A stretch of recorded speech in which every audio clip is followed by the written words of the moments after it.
I'll let you know. Ooh. Okay, here we go, guys. We're live.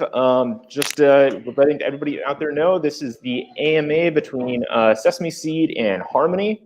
So we're going to go ahead and kick it off from here. So just as a quick introduction, my name is Julian. I'm the CEO of Sesameseed.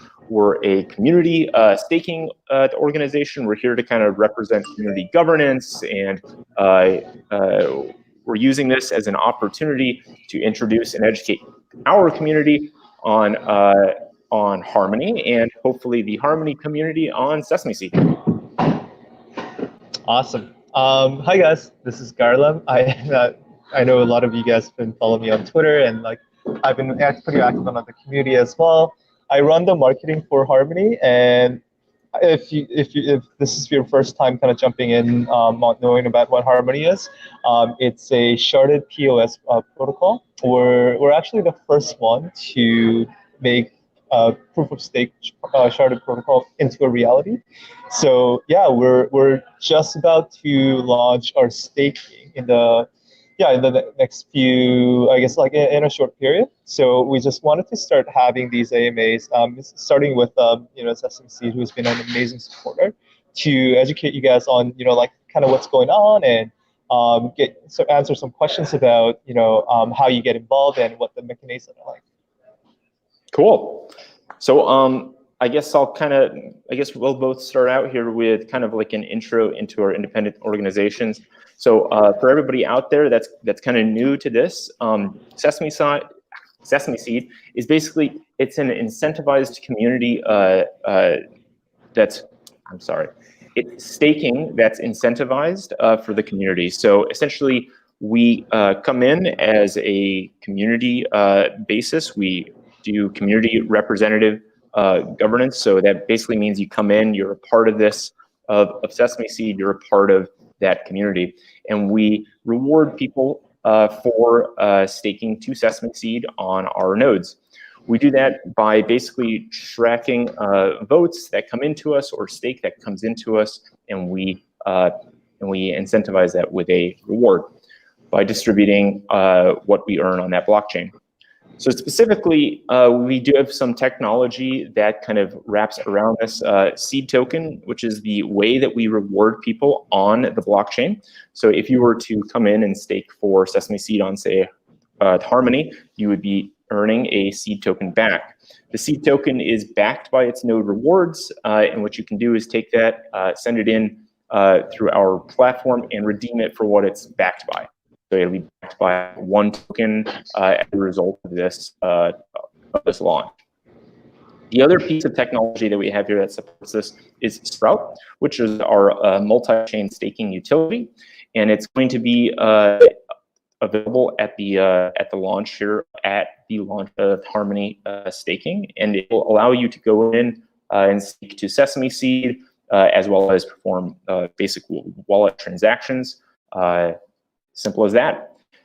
So the kind of main thing that we're focused on when we come into a new blockchain is education.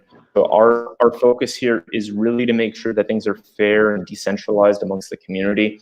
We're really pushing to make sure that there's a very rich understanding of the blockchain technology that surrounds it, and that we better educate people on how this technology works, how to interface with it, and we incentivize people for participating by using these platforms. So it's simple enough. Sounds good. It's simple enough. Yeah. For Harmony, I could go into all the details about how our protocol is different, but at the end of the day, I think it comes down to two things. We're trying to make it faster and cheaper to use blockchain to run transactions on our platform. So there were, like in 2018, a lot of people were talking about different ways of scaling, including like the off-chain state, the state channel solutions. You got your Lightning, you got your Plasma, whatever, and I think we saw DAGs kind of popping up as a scalability solutions, and one of the more popular solutions were sharding. So there were a lot of projects kind of like in that space trying to make the concept into a reality. I think we're like now the industry has been maturing. We're just beginning to see the fruition of like what those concepts kind of look like. So yeah, like on Harmony blockchain, we're building a scalable blockchain, which means that every transaction that we try to do, we try to make it so that it's usable in the real world in terms of cost and in terms of speed, right? So our block time currently is 8 seconds. So when you do your transactions, on Binance or like between wallets, even like you kind of realize there for Ethereum, you need about 35 different block confirmations, and it can get up to sometimes, I don't know, 10-15 minutes.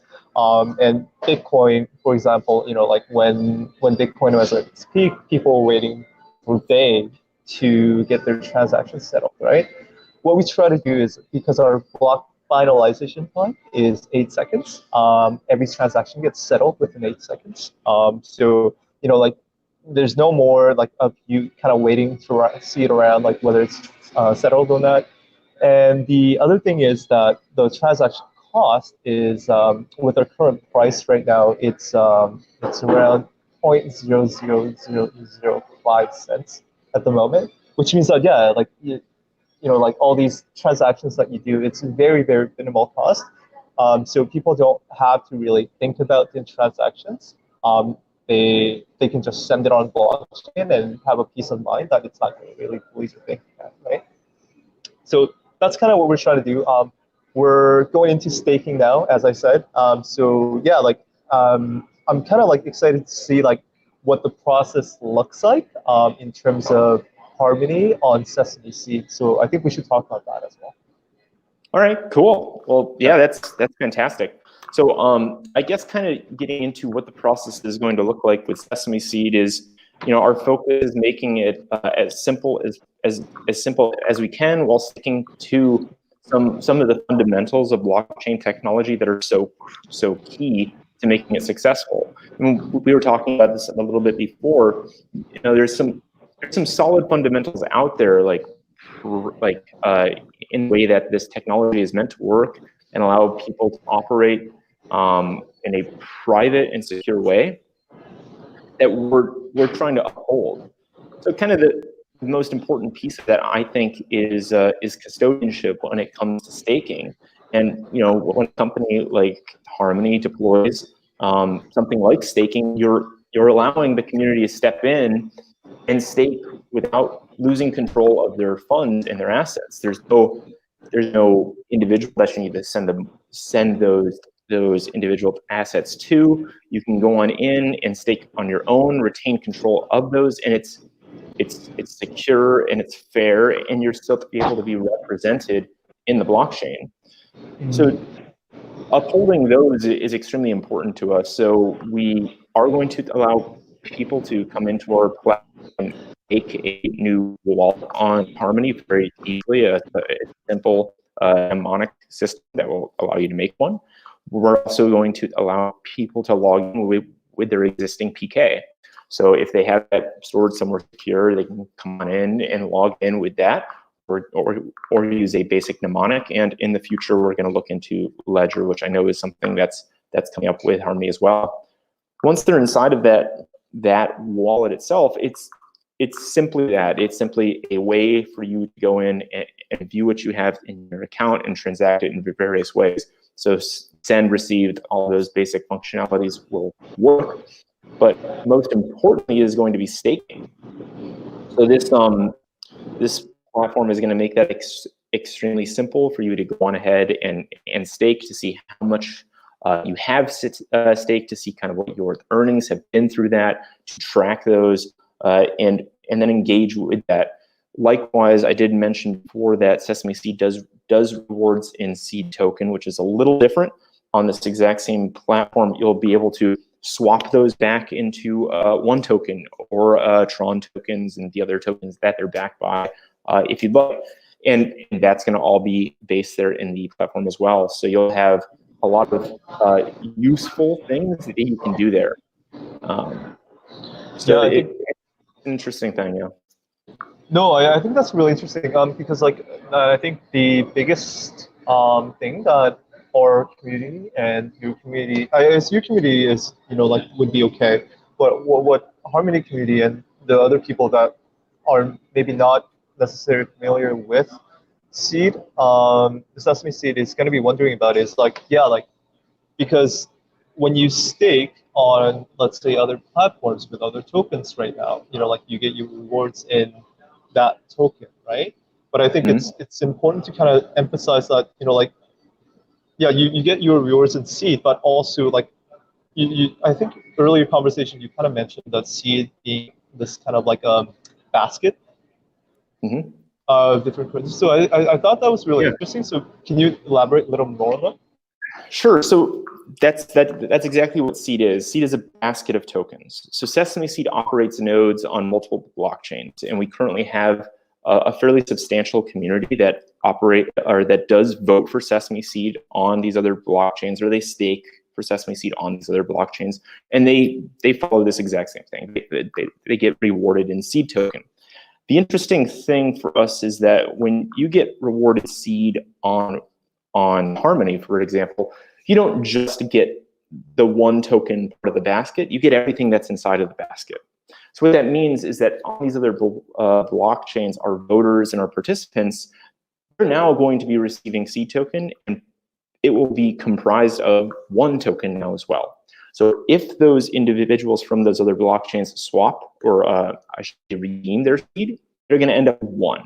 They're going to end up with a Harmony wallet. They're going to be able to stake on Harmony, engage with the Harmony community, learn more about the system and sharding and some of the more interesting things that come along with it, and become a part of your community. That's why it takes us so much time to find a strong partner. Is we're very protective of our community and making sure that our goals and who we are and our ethos as an organization are very well in line, because it's very important so that we can grow sustainably.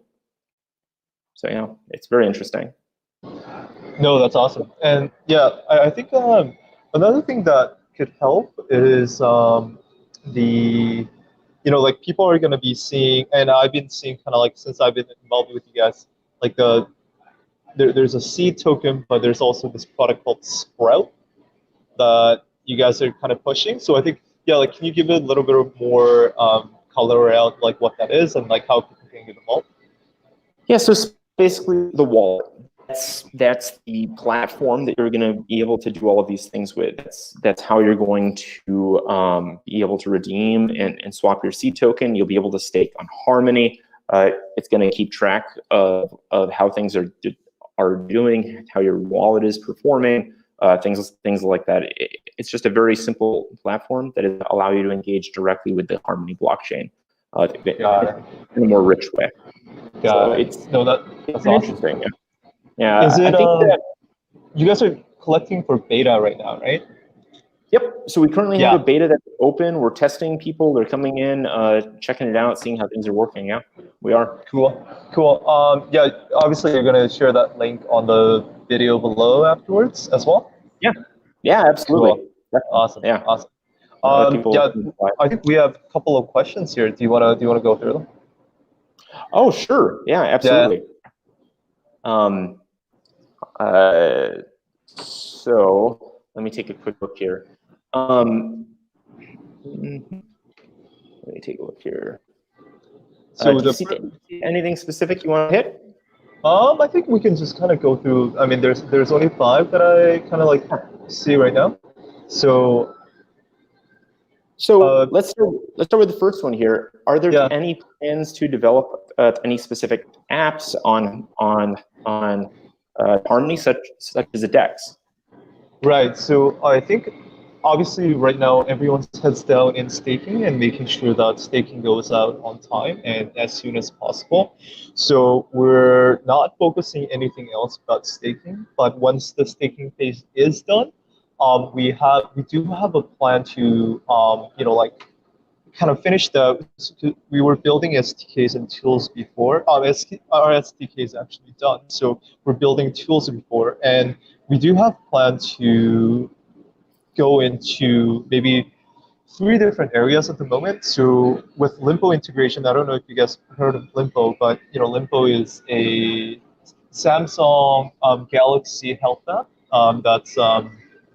that tracks your movements and that tracks your exercise level, so that it rewards based on that. So they recently we were talking about them coming on to Harmony.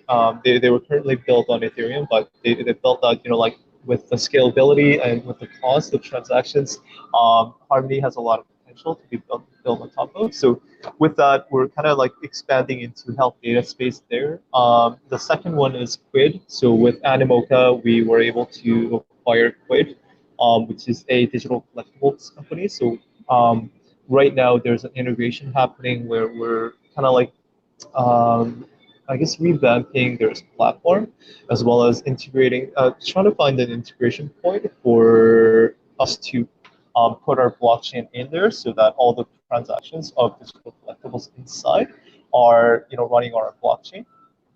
And so that's the digital collectible side. And then lastly, I think this is going to be the biggest focus of all, which is our DeFi. Our CrossFi. So there's a huge opportunity. Our team sees a huge opportunity in terms of cross-border finance.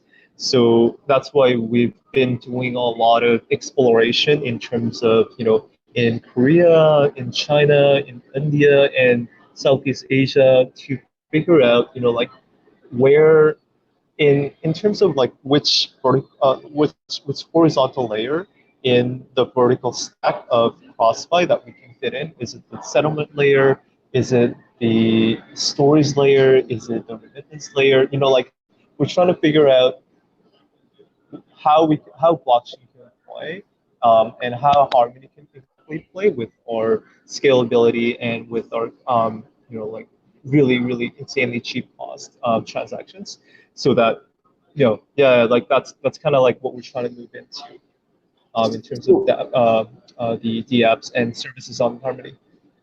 Yeah, I think you kind of touched on a word that I think is really important to Harmony, at least from my perspective, and that's scalability. I see a lot of blockchains, they talk about transaction times, and we were talking a little bit about that. And I think that what's super important here to recognize is the benefits of basically a sharding style blockchain. And I think that may be a little bit intimidating to some of those that are watching here. Can we just do a quick overview on what is sharding and how does that apply to something like scalability? Absolutely. So basically, it's this normal blockchain. Normal blocks can only process one transaction at any given time, right? It's a linear way of processing transactions. So which means that it's just if there's if there are a lot of transactions, it always has to be on the backlog waiting to be processed, right? What sharding does is it creates multiple, it distributes transactions into different, basically different processors. So there can be a parallel processing of all the transactions that are going on, so that the more shards you have, the more processing power it has, right? So it's Yep. and the shards come from more nodes being in there, hence why it's scalable. Because if there's more shards and there's more transactions, we can increase the number of nodes, we can increase the number of participants, and then that'll increase the number of shards, which increases the number of transactions that we can process. Yeah, Think of it as having one highway versus 4 lines in a highway, or 10 lines in a highway. Yeah. So basically, a shard is a complete blockchain, and multiple shards are those blockchains. Yeah. They can communicate with each other. But what's nice is a single blockchain can operate a ton of throughput. And when you talk about shards, then as you add more blockchains, your throughput will just go through the roof. So what's your what's the plan here? How many shards do we launch with, and what's the plan to scale it? So we currently have 4 shards at the moment. I think we are thinking about, you know what, I have to check the numbers on this, but I think we were initially thinking about either 6 to 8, increasing to 6 to 8, and even that's gonna, um, boost our transaction level and boost our speed significantly. So we currently have 320 nodes at the moment that are externally run. We are aiming to bump that up to maybe 600, 700, even 1,000 within probably this year. So Wow. that's kind of like work in progress. That's awesome. Very cool. Cool. Yeah, yeah. So that's kind of sharding, yeah. I guess, yeah, like there's like 4 more questions. Do you want to go through them? Yeah, sure. Yeah. So yeah, I can just like I'm seeing the same screen as you are, so I can just answer these questions. So epoch is actually 1.5 days. Someone asked, is epoch 24 hours or 36 hours? Um, one epoch. So epoch is basically, you can think of it as it's a fancy word for counting, like one period, and like we'll say, hey, like every bidding will happen every epoch, or on, like if you want to unbind your tokens, it'll take 7 epoch, right? It's just our metric way of like blockchain metric way of calling, a specific period, just like a day, just like a minute, just like a second, right?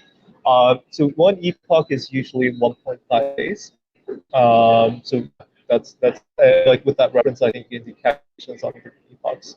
Um, and then the question was, will Sesameseed node be available immediately upon launch of open staking or sometime after? Yeah. So the plan. Yeah, for us, I mean, like, we're working with Julian right now. Yeah. So the plan right now is to be a part of that initial launch. So that's our plan, is to have nodes available right at launch. So basically, what that means is on launch day, you'll be able to come in and stake. I just want to quickly touch on epoch and kind of why that's important. So basically, when you do come in and stake, there is this interesting thing. Typically, tokens are locked or frozen for some amount of time when you do stake. And as Garlam was mentioning here, on Harmony, they measure this in epoch. Or in epoch. And so when you stake your tokens to an individual node, you will be locking those tokens for 7 days. After those 7 days 7 epoch. And after those 7 epoch have expired, what's going to happen is you'll see their tokens be made available.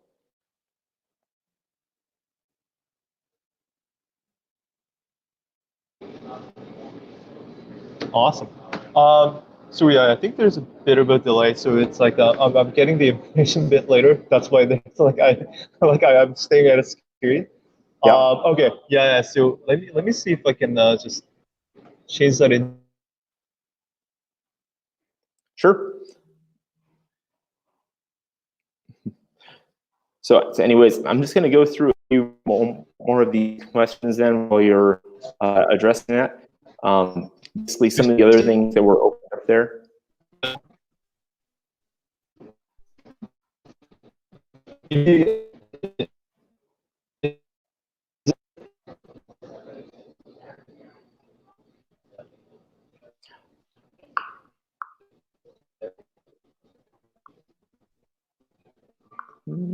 All right.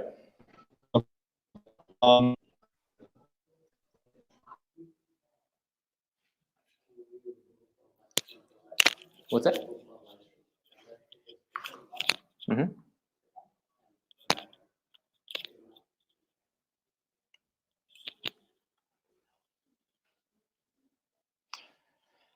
All right, so sorry about this, everybody.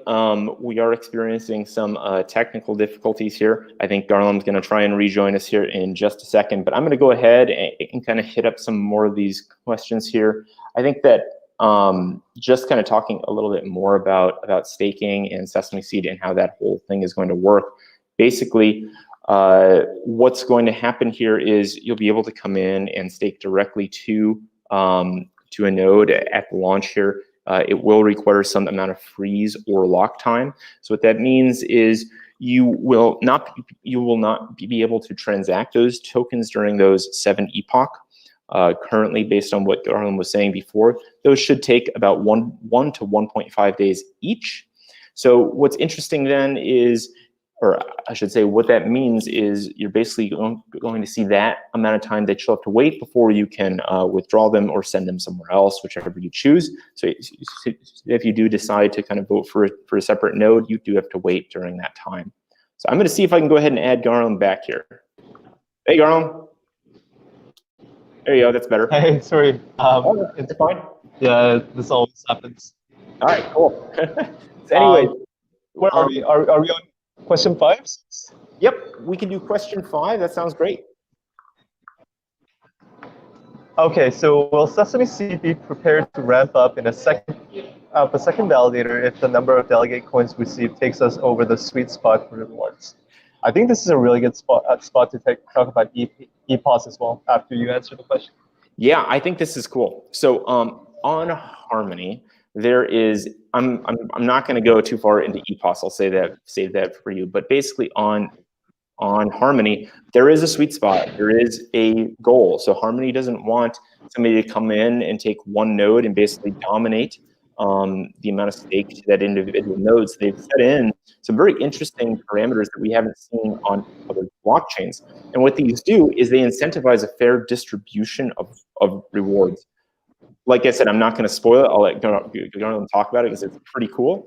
But basically, what that means is if Sesameseed goes in and throws up one node, and we try to get the community to vote for that single node, what that will do is it's going to throw us off of the median of the entire chain. And when that does, that node will not receive the same rewards that others will. So there is an incentive to more fairly distribute those participants. So the question here is about, is Sesameseed prepared to bring up additional validators or additional nodes so that we can fairly distribute that and kind of optimize the use on the chain? And yes, so Sesameseed is going to be prepared at launch to do that, to have multiple validators up so we can better distribute the participation across the blockchain. But you should talk about EPOS, because that's cool. Yeah, I won't go into too much detail, but I think you explained it really, really well. Basically, yeah, like the model that we were thinking of is, instead of, because POS is very, it's very wealth driven. So which means that if you have, let's say, if you have 90% of the total token, you will be earning 90% of the total rewards. We wanted to maybe move away from that a little bit, or because at least start to. And the way we were thinking about this right now, and it's early phase, so there's a lot more mechanisms that we'll be putting in order to incentivize more decentralization. But basically, how it works is, everyone, like after everyone stakes, we'll have a median stake number, right? So between 1 to 10, like if everyone stakes between 1 to 10, the median stake, let's say, is 5, right? So based on that, we'll have about 20%, up and down number. That would be kind of the sweet spot that the question Matthew is talking about. And between that sweet spot, everyone's earning the same amount, right? So, like no one is being penalized. But basically, like what happens is, once you're out of that sweet spot, especially if you're, let's say, if there is a validator that's, staking way too much on our network, then, after a certain point, they won't be earning any rewards on the tokens that are staked for a certain point. So let's say 7 is the sweet spot. If they ended up staking 100 tokens, the 93 tokens that they stake won't be doing anything, right? So it's in the validators, it's in the delegator's best interest, and we'll show that in our Explorer as well, to find out, which nodes or which validator is kind of in the low margin of staking, in terms of like the guys who are like 2, 3, 4, 5, and then stake with them, because the ROI on their return or ROI on their block reward would be better staking with those validators instead of going for guys who are staking thousands token on your network, right? So that's one of the ways that we're kind of incentivizing decentralization is with the mechanism called effective proof of stake. And obviously, like once we get it out live and we test things out, we realize there are certain things that work, some things that don't work. So we'll just kind of adjust, and we will learn and improve based on that. But like our philosophy at the company is that we wanna be a ship-based company, as in like we want to ship things as fast as possible. I know in blockchain world, sometimes it's difficult because sometimes the things you ship might not be easily changeable, but we still want to be in that mindset of ship things fast as possible. Like move fast and break things kind of ethos. And then like once like that way we can learn faster, and then we can improve faster, right? So that's kind of like a answer to what that sweet spot means, and whether Sesameseed would be prepared to ramp it up. How is cross-shard routing handled right now? Is it a full mesh between all nodes? So the amount of discussion that I can get into, being a head of marketing, not head of engineering, is that I know cross-shard transactions are possible, which means that I've done it. We have 4 shards right now, so sending transactions between shards is possible at the moment, and we're the first one to enable that to do so. In terms of how the routing is handled, I'm not entirely sure. We have a beacon chain at shard 0 that's making sure that every shard, all the balances and like all the pretty much the settlement on shards are being handled on the beacon chain shard 0. But outside of that, I might have to follow up in terms of more details. There's another question. I think that's the last one. Will Sesameseed support other Tron and SRs in staking and Sprout? Yeah, this isn't something that we have really gone into very much yet. So it's not something. This could be a part of a future version of Sprout, but I don't think it's something that we're going to really go into too far at this point. But just quickly talking about sharding, I just do want to kind of fill in some of the gaps there, because I think it's a great term. It means a lot. I do know that we touched on this before, but I'm going to go ahead and just take a quick second and kind of explain it a little bit more from my perspective, because I think it's something that maybe people aren't really prepared to experience coming from some other blockchains.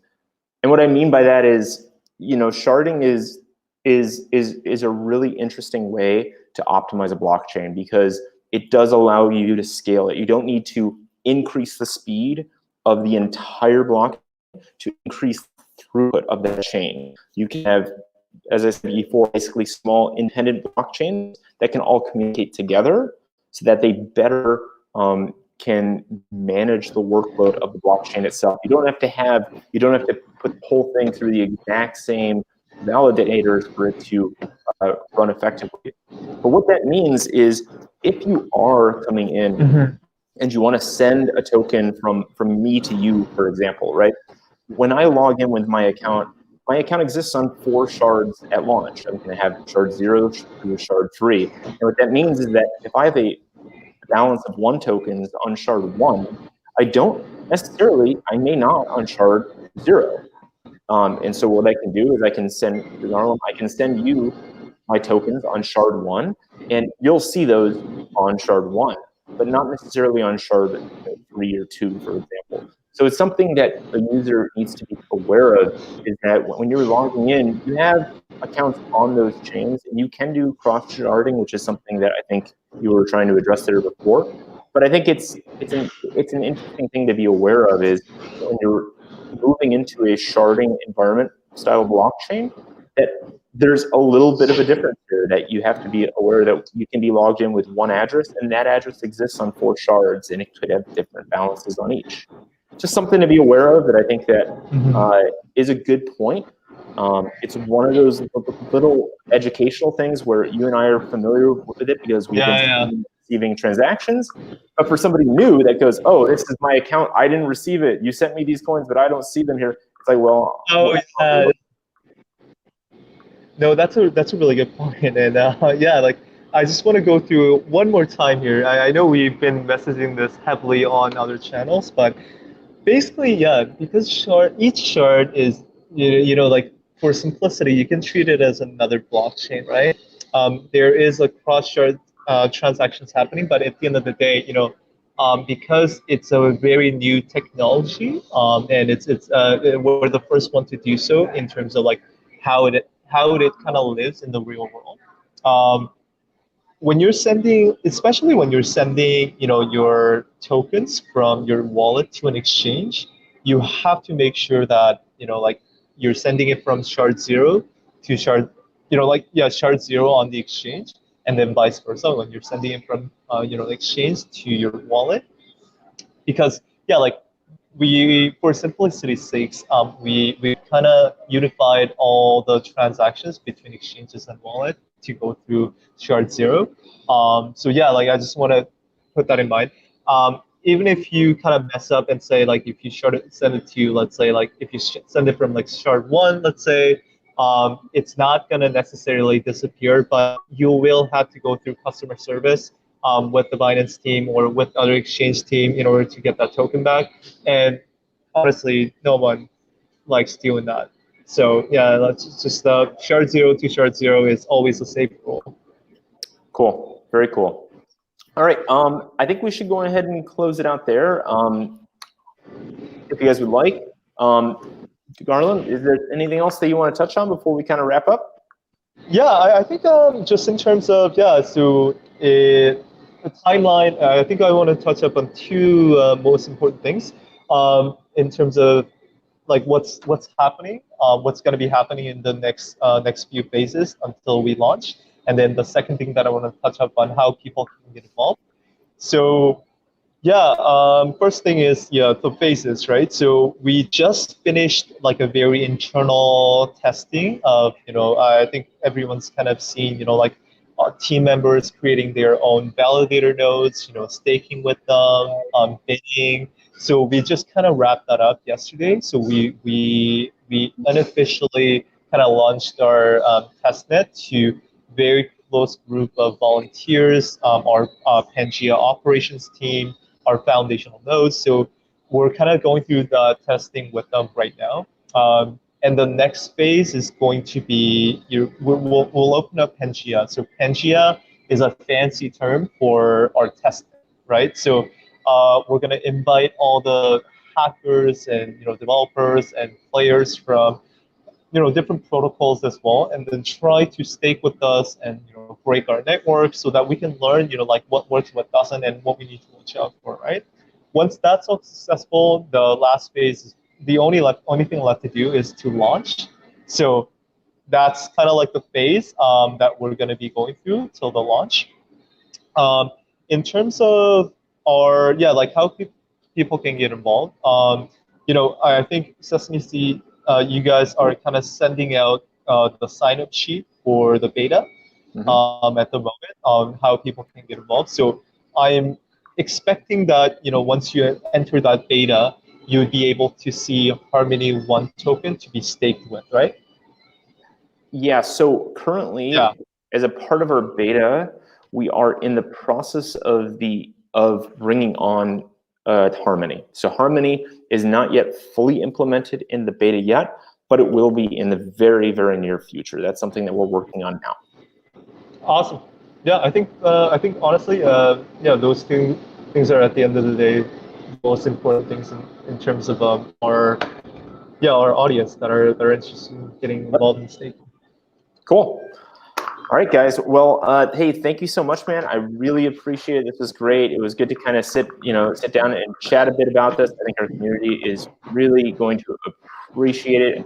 Like I was saying here at the start of it, the real reason that we've kind of looked more into Harmony was because of the ethos of our organizations. I think that we're both to ensure that some of these blockchain fundamentals of decentralized experience, a more fair and open experience is important. And I think that that's where we align, is we're just trying to make sure that we get this exposed properly to a community so that they can come in and engage with it better. So that's great.